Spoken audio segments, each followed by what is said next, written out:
أعوذ بالله من الشيطان اللعين الرجيم. بسم الله الرحمن الرحيم. الحمد لله رب العالمين، والعاقبة للمتقين، والجنة للمؤمنين، والنار للملحدين. والصلاة والسلام على سید الانبیاء والمرسلین، سیدنا و نبینا و شفیعنا ابی القاسم محمد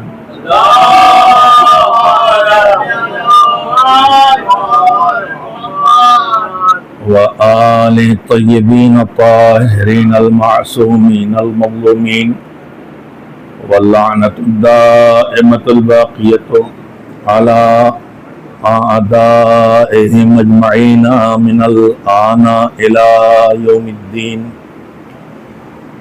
أما بعد، فقد قال الله سبحانه وتعالى في كتابه المبين وهو أصدق الصادقين وقوله الحق. بسم الله الرحمن الرحيم. ومن يبتغ غير الإسلام دينا فلن يقبل منه وهو في الآخرة من الخاسرين. صلوات بھیجیں محمد و آل محمد.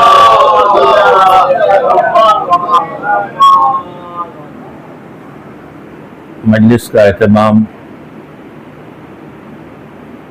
بانی تنظیم المکاتب خطیب اعظم مولانا سید غلام عسکریہ علی اللہ مقامہ کے ایصال ثواب کے لیے کیا گیا ہے. ان مجالس کا سلسلہ ان کی وفات کے بعد سے جاری ہے، اور سالانہ پروگرام الگ الگ علاقوں میں پورے ملک میں ہوتا ہے اور مجالس کا اہتمام کیا جاتا ہے. اور مجالس کا انعقاد اسی غرض سے ہوتا ہے جس مقصد اور ہدف کے لیے پروردگار عالم نے اہتمام عزاداری کا اہتمام کیا تھا اور عزاداری کی بقا کا اہتمام کیا تھا. دراصل دین کے لیے ضرورت ہوتی ہے تین طرح کے لوگوں کی. پروردگار عالم نے دین کا نظام اس طرح بنایا ہے کہ دو جملے اس سے پہلے بھی کہنے کی ضرورت ہے. اللہ نے ہم سب کو بعد میں پیدا کیا ہے، لیکن ہماری ہر ضرورت کو اس نے ہمارے وجود سے پہلے موجود کر دیا تھا، فراہم کر دیا تھا. ہمیں زندگی کے لیے پانی چاہیے تھا تو پانی پہلے بنایا، پھر ہمیں بنایا. ہمیں روشنی چاہیے تھی تو سورج پہلے بنایا، پھر ہمیں بنایا. ہمیں چلنے، رہنے، کھانے پینے کی پیداوار کے لیے زمین چاہیے تو زمین پہلے بنائی، پھر ہمیں بنایا. ہماری ہر ضرورت کا اہتمام اس نے ہمارے وجود سے پہلے کیا. وہ ہمارا پیدا کرنے والا ہے. وہ جانتا ہے کہ یہ جس طرح روٹی، کھانا، پانی، رہنے کی جگہ، رشتہ دار، دوست، احباب ساری نعمتوں کے محتاج ہیں، اسی طرح سے یہ انسان ہدایت کا بھی محتاج ہے. اس لیے کہ جب ہم پیدا ہوتے ہیں ہم کچھ نہیں جانتے ہیں، پھر ہم سیکھتے ہیں، کوئی نہ کوئی ہمیں سکھاتا ہے. تو اگر سکھانے والا ہی ادھورے علم کا ہوگا تو ہماری بات بھی نامکمل ہوگی.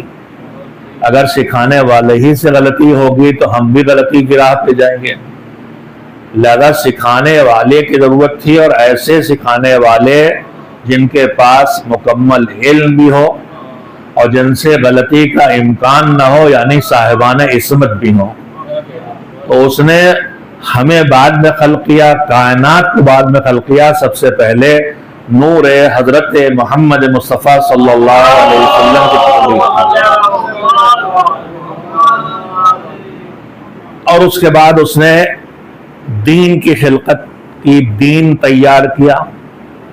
تو دین بھی اسی طرح سے جیسے کائنات کی ہر چیز جو اس نے بنائی ہے، جو کچھ ہے وہ اس کی بنائی ہے، اسی طرح دین بھی ہر انسان کی ضرورت ہے اور وہ بھی اسی کا بنایا ہے.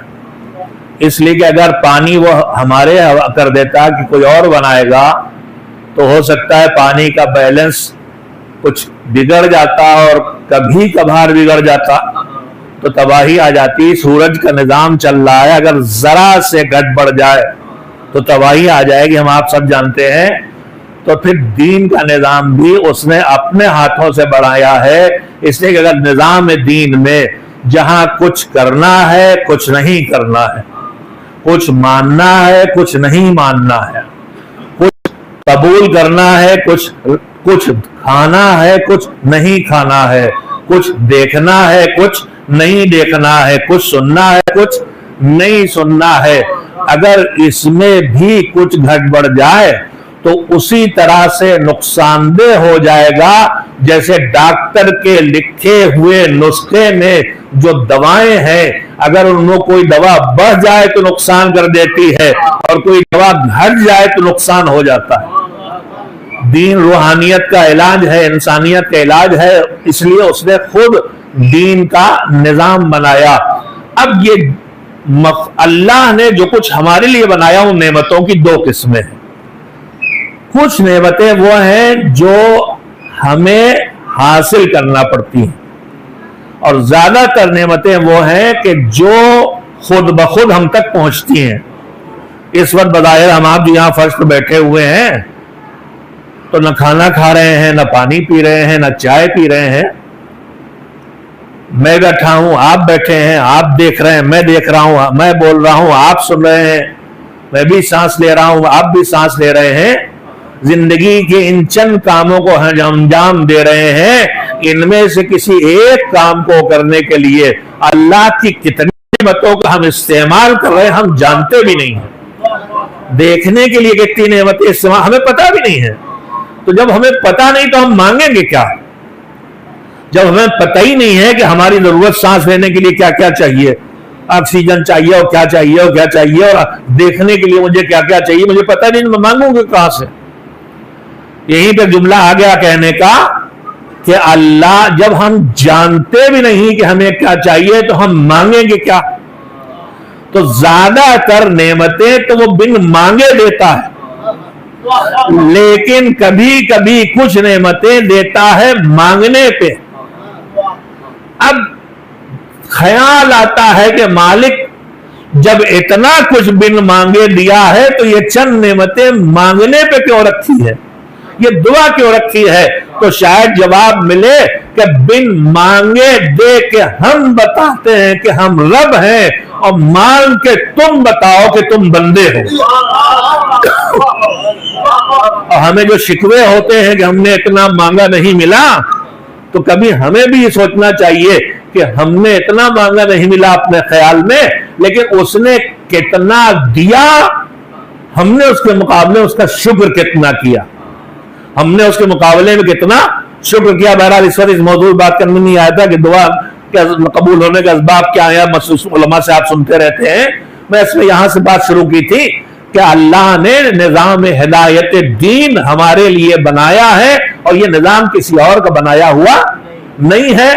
اور اس نے جو نظام بنایا ہے وہ دین اس کی ایک تاریخ ہے دین کی. تو دین نعمتوں میں ہے اللہ کی. کون سی نعمتیں ہیں؟ زیادہ تر نعمتیں تو اس نے ہمارے پاس خود سے پہنچائی ہیں. کچھ نعمتوں تک ہمیں جانا پڑتا ہے، روزی کے لیے ہمیں جانا پڑتا ہے، چاہے وہ مادی روزی ہو چاہے معنوی روزی ہو. روٹی حاصل کرنا ہے تو بھی جانا پڑے گا، اور کہیں علم حاصل کرنا معنوی روزی ہے تو بھی کچھ کرنا پڑے گا. اگر ہمیں پانی پینا ہے تو پانی لانا پڑے گا، اور اگر ہمیں اللہ کی رضا حاصل کرنا ہے تو عبادت کرنا پڑے گی. تو کچھ نعمتیں وہ ہیں کہ جن کے لیے ہمیں کچھ کرنا پڑتا ہے. اب دین کون سی نعمتوں میں ہے؟ دین ان نعمتوں میں جو خود سے ہمارے پاس آ جاتی ہیں، یا دین ان نعمتوں میں ہے کہ جو خود سے نہیں آتی ہیں؟ تو اس کا جواب یہ ہے کہ دین ان نعمتوں میں نہیں. ہم میں سے کسی کے پاس دین نہیں آیا کہ ہم اسلام ہمیں مان لو، ہم مذہب جعفری ہمیں مان لو، ہم حق ہیں ہمیں مان لو. ہم میں سے کسی کے پاس نہیں آیا. تو دین خود سے نہیں آتا، لہذا دین کو ایک لانے والے کی ضرورت ہے. اب اس کے بعد دین یہاں آ گیا تو جو لے کے آیا ہے، آپ یہاں عطر لگا کے بیٹھے ہیں تو خوشبو اس کی پھیلے گی، لیکن آپ کے پاس وہ خوشبو تب پہنچے گی جب آپ کو لگایا جائے، یا کوئی آپ کو لگا دے یا آپ کسی سے لے کے لگا دے. تو دین آتا ہے، اس کی خوشبو پھیلتی ہے، مگر دین دوسرے تک پہنچتا تب تک نہیں ہے جب تک کہ اسے لایا نہ جائے، اسے پھیلایا نہ جائے. تو دین آج تک ہمارے پاس نہیں ہے. ہمارے دین ہمیں مان لو تو ایک دین لایا جاتا ہے، ایک دین پھیلتا نہیں ہے، پھیلایا جاتا ہے. اور جب دین پھیلنے لگتا ہے، ہم روز کا تجربہ ہمارا ہے، ابھی حق کی آواز پوری دنیا میں پھیل رہی ہے. جو علی کے فرزند نے اور علی کے غلام نے، جس کا خود نام بھی علی ہے، جس طرح سے خیبر کو فتح کیا ہے، جس طرح خندق کو فتح کیا ہے، جو جنگیں لڑی گئی تھیں تاریخ اسلام کی، ان جنگوں کا خلاصہ اس وقت نظر آ رہا ہے. سب مل کے حملہ آور ہے، خندق ہے، سربراہی یہودیت کے ہاتھ میں ہے، خیبر ہے. تو جس طرح فتح کیا، اس کے بعد ایک رجحان اہل بیت علیہ السلام کی طرف بہت تیزی سے پوری کائنات، پوری دنیا میں آیا ہے. اور یہاں پہ جملہ پھر کہوں گا کہ یہ تو رجحان اہل بیت کی طرف آیا ہے، اس میں ہمارا دخل نہیں تھا.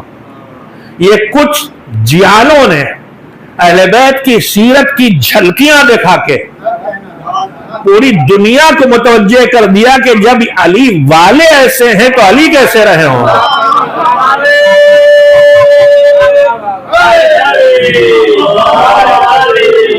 جب یہ حسین والے ایسے ہیں تو حسین کیسے رہے ہوں گے. آج چاروں طرف یہ بات بار بار آ رہی ہے. آج بھی میں ایک انٹرویو دیکھ رہا تھا، کوئی غیر مسلم ہمارا ہندو بھائی ایران سے واپس آئے ہیں، وہ ایک انٹرویو دے رہے تھے. اس میں کہہ رہے تھے یہ امریکہ خواب دیکھ رہا ہے، اسرائیل خواب دیکھ رہا ہے، یہ ہتھیار ڈال دیں گے. یہ ہتھیار نہیں ڈال دیں گے، یہ شیعہ ہیں، یہ شیعہ ہیں. یہ ان کے دماغ میں ہے کہ ہم کس دن شہادت پائیں، ان کے دماغ میں ہم کس دن شہادت پائیں. یہ میدان چھوڑ کے جانے والے نہیں ہیں. تو میں کہنا یہ چاہتا ہوں کہ اس وقت ساری دنیا اہل بیت کی طرف متوجہ. اب اس میں ہماری ذمہ داری کیا ہے؟ آگے یہ بات تو عرض کر رہا ہوں، اس میں ہماری ذمہ داری کیا ہے؟ ہماری ذمہ داری یہ ہے کہ ہم اس توجہ کو جو اہل بیت کی طرف آئی ہے ممکن ہو تو بڑھائیں. اور ممکن ہے، البتہ میں اس وقت تفصیلات میں جاؤں گا.